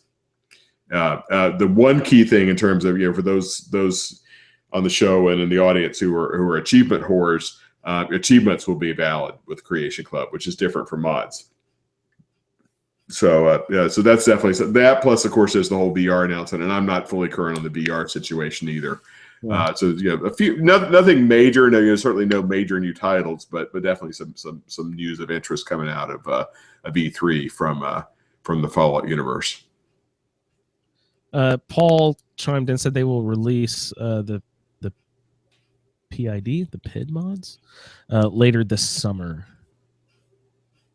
So I'm not sure. I really don't even know. Is this going to crash and burn like they tried doing paid mods last year? Was this going to be the same? Hey, oh yeah. Well, we'll see, right? I mean, I think it sounds like at least they're doing it more thoughtfully. for me personally, I've never had a problem with the concept of a paid mod. I think it shouldn't be something where Bethesda shouldn't be forcing paid mods, but if they want to have an option, I mean, nobody's forcing you to go buy a Creation Club mod, right? To me, it's a valid option. If they want to make this an option for people to consider, I don't have a problem with that at all. I mean, I think I don't think they should turn around and force you to do paid mods, but I don't have a problem with that as an option that people could choose to do if they want to. Yeah. Well, I'm such a cheapskate. I probably won't buy any mods anyway. Yeah. If they said have some kind of hot like companion thing, I could see your name getting all over it. Yeah. Man, they better not load any. What if they put it like a paid like Bard mod into Fallout 4? How could you turn that down? Just some guy walking around rapping about the hardships of raiding. Yeah, do you care like a guitar, right? Bring a guitar into your Fallout 4 game. You'd be all over that shit. You know you would. Yeah. You'd be all over that. That's a good point. You don't see any instruments around? Are there any piano? You see jukeboxes. Bars. There's jukeboxes. There's jukeboxes. There's the radios. Radio? That's a good question. I don't remember ever seeing any. Now, I wonder if there might be some. There's certainly none you can interact with. There might be some pianos in Nuka World, like I'm thinking about the Dry Gulch, where there's a bar and stuff. But they'd just be set dressing. They wouldn't be real, interactable. A saloon is not a saloon without a piano. That's right. You got to have those doors that swing and spurs. The guy playing the piano with with his little armbands and everything. Yeah. Sliding beers down the bar. Yeah. Fist fights, big mustaches. All right. Safari Adventure, did we have anything else we need to clear up there? Oh, we actually have to, after you kill the gator claws, and I thought it was very strangely worded. It then says, deal with Cito and his family. Like, that is your command. That is your quest. In your data tab, it actually says, deal with Cito and his family. Like, you're supposed to go over and, You can kill him. You can kill him if you want to. That's the thing you can do. But, I mean, what kind of dirtbag is going to help Cito kill all the death claws and then go kill Cito? Hey, it's an option, man. You always got options. It's an open world game. You're a dirtbag, Pat. I didn't kill. I left. Cito is very happy with his ape family. They're very happy in my game. Oh man. So I of course said Cito, can we make a deal? If I believe was this a charisma check situation? It might have been, where you can say, hey, Cito, you stay here, you're fine, you don't have to leave town. Yeah. But some of my friends are going to be moving in too. Yeah. You're not going to have a problem with that, are you? Yeah, I think it is a charisma check, yeah. Yeah. I think I popped a great mentats to make sure I passed that check. So I'm wondering what happens if I raise. I've killed all the raiders, right, Pat? So I'm wondering. I need to go see what my options are with the flag. I haven't even attempted to raise one flag. I think even if you raise it, it's not going to do anything because all the raiders are dead. I really wish I could just go into like some crazy secret build mode and just plant Minutemen flags. Yeah. The thought. So you have to deal with Cito and his family. Oh, I wanted to mention that you can't interact with the gorilla when you're traveling with Cito, killing the death claws. He has, if you pass the charisma check that Pat mentioned a while back, you can have a gorilla travel with Cito and your party. Now, you cannot interact with this gorilla directly. So you can't actually see what the thing is called, like what its name is or whatever. But when I was in VATS, I was aiming at my enemies, and when I was scrolling through, I accidentally locked onto the gorilla, and I noticed his name was Ghoul-rilla. I just thought that was really clever. He's a Ghoul-rilla, and I was like, oh, that's really fun. Nice. So that means, because I was, and then it struck me, this is something I should have thought about. Where the fuck is this gorilla from? Was he produced by the machine that Dr. McDermott was running. Could be. Or, because the only gorillas we've experienced previously in the game so far, Pat, were over at the Institute, and those were synths. So where were these gorillas from? Like, were they produced? Blah, blah, blah, blah. So, but it just makes sense. Okay, these were gorillas that were in the park already. It's just that they're 200 years old because they're ghouls. So they're ghoul gorillas, and I thought that was really fun. That's perfect. Yeah, it's really good. Cool. So that wraps up all the input I have for Safari Adventure, except for your rewards. I think it was around 400 or 500 XP, if I remember right. And you get a weapon. Pat, do you remember what the weapon is? I have it written down. You get Cito. I forget that it's basically a really nice baseball bat. It is an awesome baseball. It is a very good baseball bat. Let me look up it. I forget what its keyword is. I have it here. It's Cito's Shiny Slugger, and it is an aluminum baseball bat. Is aluminum a modded? Yeah, it's a mod. Yeah, you can mod any. It's kind of stupid, but you can take a mahogany baseball bat and mod it to be aluminum. Yeah, I thought that was strange. I'm like, that must not be a mod. You must find aluminum bats and then you can no, but that's really weird. Yeah.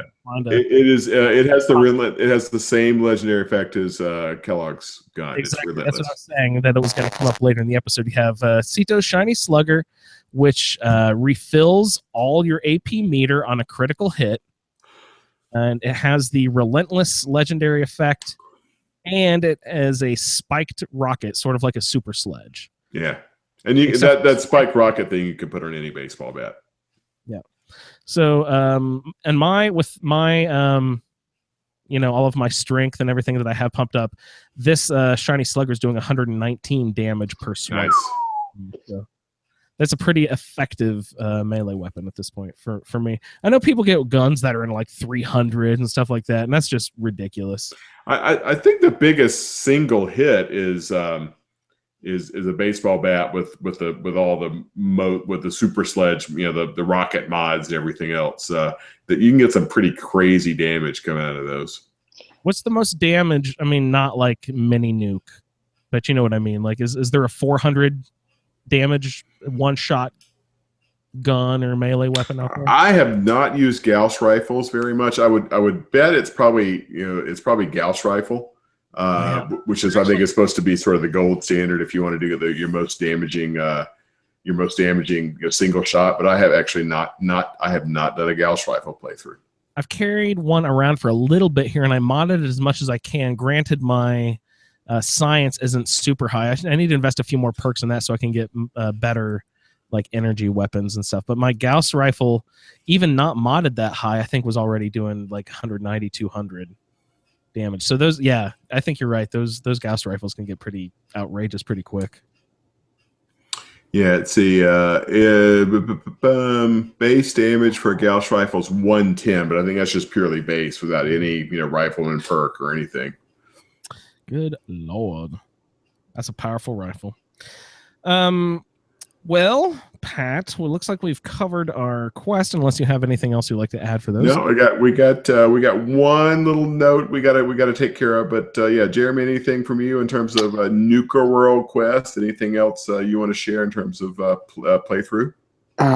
Like I said earlier, I haven't gotten into Nuka World, unfortunately, but I'm heading there now, and all right. Well, if you get a chance to catch up, you can drop us an audio feedback, send us an email or whatever. Never too late. Don't everybody out there play along. If you get behind, do not worry about it.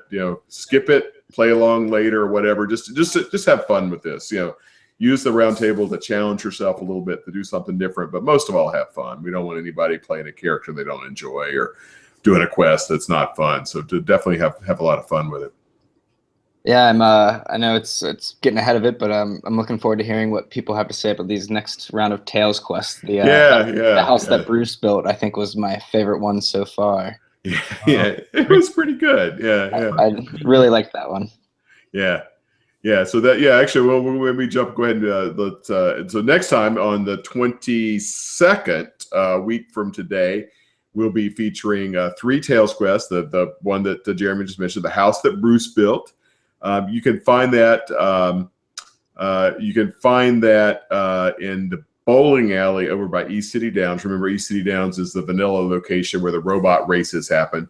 And over the mod has added a bowling alley, close to East City Downs. So that's where you pick up that one. You can pick up the second quest is 2-lane blacktop, which you pick up by talking to Smoke on the roof of Leighton Tower Apartments. I found that actually once, not in the Roundtable. I found that with another character. I want to say that's maybe over toward the east, maybe like southeast corner of the map. I don't know if either you guys, Jeremy or Andrew, has picked up that location yet. No, I haven't gotten into. Yeah, it's right by the Dartmouth Professional Building, I believe. Yeah, okay, yeah, which is like east of the library, I think. Yeah, it's real close to that area. Yeah. So you go kind of like from Diamond City, past the library, past a little bit further east. Yeah. That's what I was remembering. Yeah. And then the final one, also in that same kind of general area, is Full Exposure, which you pick up at a shop east of Diamond City. And just to be clear, there's actually a couple shops near Diamond City that the mod adds. This is not the clothing shop. It is a different shop, and that's all I'll say, just to let people find it. So it is not the clothing shop. It is a different shop that you want to find in Boston, east of Diamond, not far at all from Diamond City. So send us in. So if anybody remember, so in 1 week we're doing those Tales quests. In 2 weeks, on the 29th, we will do a feedback episode. So get your feedback in, email, a voice memo from your phone app, whatever you'd like to get. Definitely continue that good. We've been getting the really terrific feedback from the community on this season. Holy cow! The feedback episode last week was over 3 hours long. Yeah. We're getting lots of good feedback from everyone. We've actually already had a couple roll in for 2 weeks from now. So, everyone keep your great participation up. Keep your great feedback coming in. We'd like to hear from you as often as possible. Giving the people what we want. Yeah, absolutely. Great, absolutely. So we got one other little feature, but maybe a couple while we're kind of looking ahead. A couple show announcements. Oh, shit. I forgot. I meant to do this at the top of the show. It is, we have 11 minutes left in the day. Happy birthday to our podfather, Michael. Happy birthday, Michael. Happy birthday. Yeah. So those, if you join us on the Facebook group, you will get to experience the real life adventures of some of the podcast crew and some of the other listeners. So, Michael, I hope you've had a great birthday. And but in terms of other stuff coming up, in just a couple of weeks, July 16th, a Sunday. Yes. We'll be doing the Philly Pod Fest. At Tattooed Moms. It's a bar on South Street. I've actually not been there, but it's on South Street. South Street, yeah, it's on South Street. Yeah, I didn't know it was on South Street. Neighborhood. I didn't know it was on South Street. Yeah. So there's a bar. It's called Tattooed Moms, and we will be doing basically a special sort of joint episode of Skyrim Addict and Fallout Feed. Michael and Andrew and I will be there, as well as Victor. We've got maybe one or two other folks coming in. I think Ray's gonna join us from out of town. So if you're in the Philly area or just got the weekend free and want to come to Philly for Podfest, please come hang out.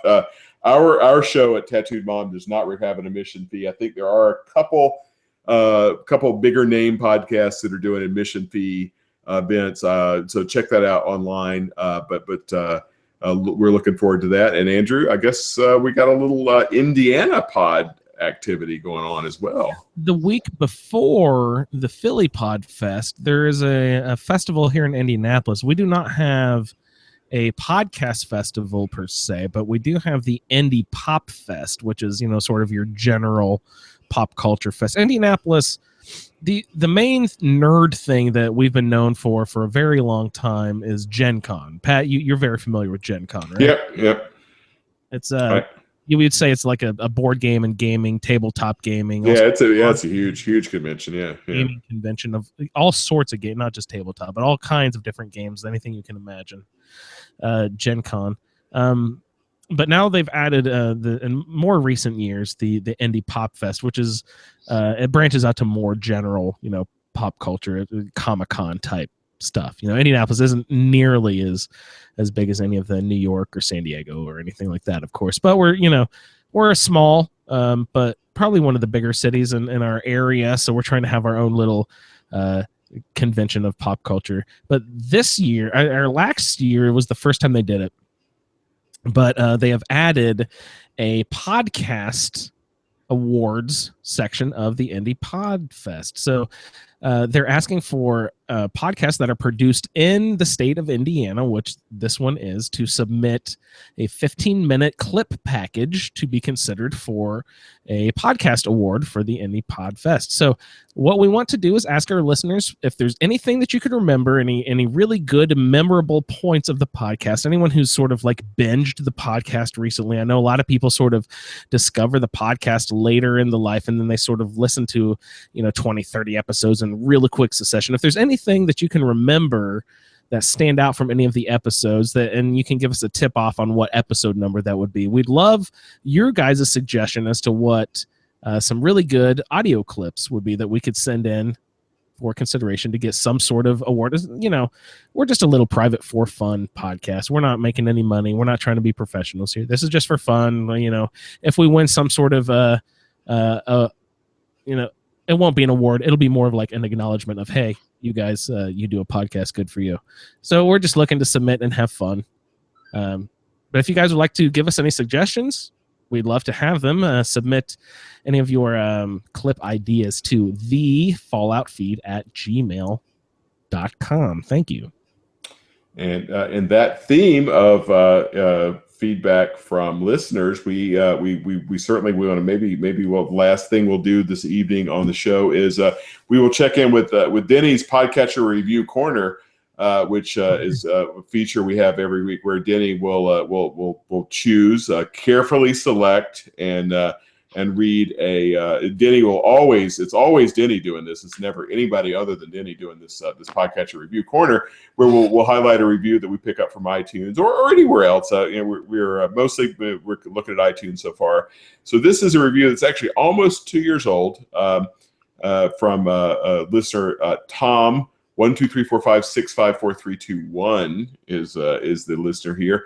So back in 2015, Tom writes, "These guys are great. It's enjoyable and sometimes comical listening to these guys play the Fallout games for the first time. Sometimes I find myself talking out loud, answering their questions. But the Fallout superfans, it's game 2. It's great to be able to hear current podcasts." So while a little bit stale, we really appreciate Tom taking time to write a review. And if you write a review on iTunes, we will eventually get around to your review as well and make sure that Denny reads that out personally, and that no one other than Denny will ever read these podcast reviews. Yeah, Denny is the only lips that these reviews shall pass through. That's right, without fail.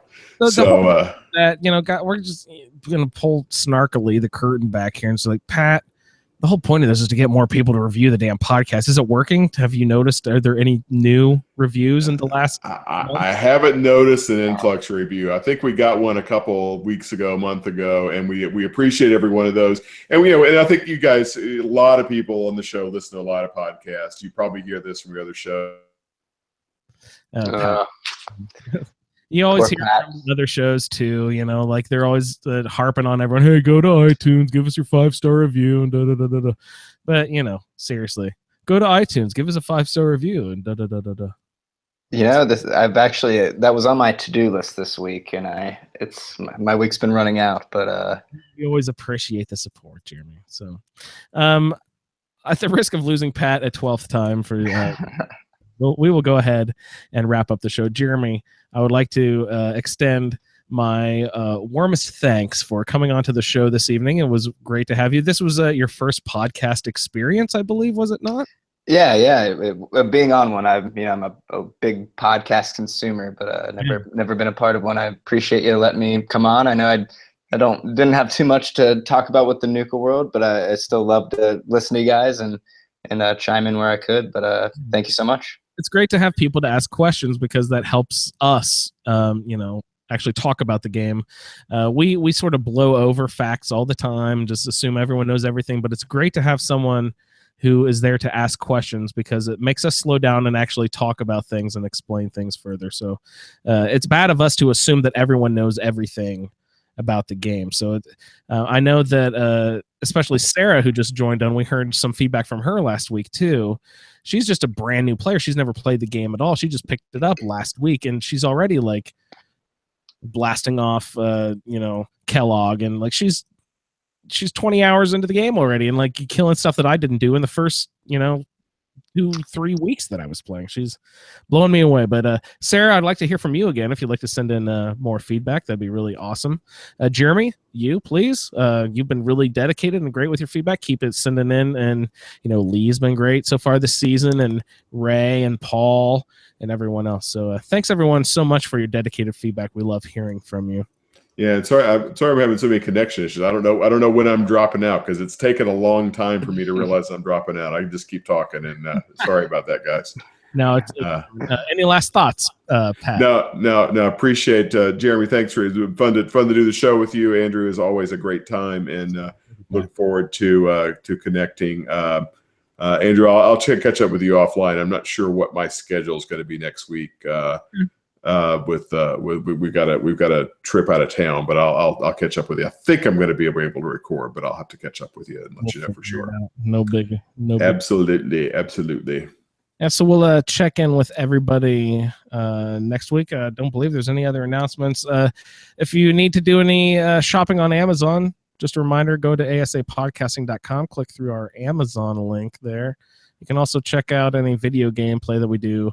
Twitch.tv/ASA podcasting. Facebook group is facebook.com/group/a Skyrim Addict podcast. You can follow us on Twitter at the Fallout Feed, and I'm sure there's others there that I'm forgetting. But Jeremy, thanks again for joining us. Pat, a pleasure as always. Thank you.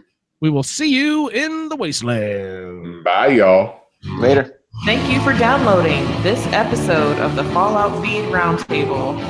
If you are interested in doing a play-along character with us, the show can be contacted by emailing falloutroundtable@gmail.com.